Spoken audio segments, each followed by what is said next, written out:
ask me about the problems in the Bible with eating meat or the sacrificial system. And that is something we could talk about in a book. But there's a few points that maybe we ought to look at first. One has to do with whether or not what it says in the Bible about sacrifices is really from God. And a lot of people don't believe it is, and I happen to be one of them. And there's a couple of reasons for it. One is that the Bible tells us that we're to live, and Jesus told us this in the Lord's Prayer, that we're to live here on earth as is in heaven, with the heavenly will of God being our guidance. And we know that there is no death in heaven. So if there's no death in heaven, there can be no sacrifice here on earth, or at least there shouldn't be.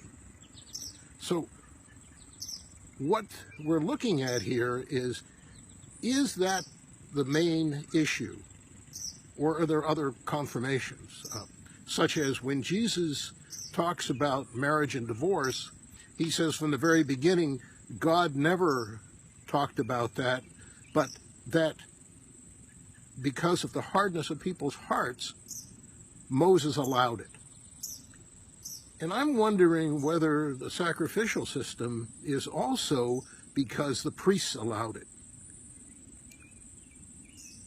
And that's one of the key points.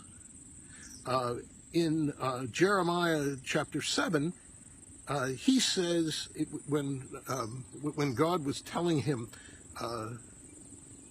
what to say, he says in a taunt to the people, go have your sacrifices and eat flesh. But then he says, but from the beginning, when I brought you out of the land of Egypt, I never told you to have sacrifices. What I told you was to be obedient. And I'm paraphrasing that.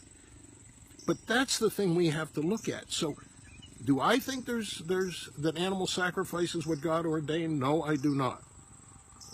I think we should have learned from that from a long time ago that we don't need sacrifice. We just need to be obedient to God. We need to live by His heavenly will. Amen.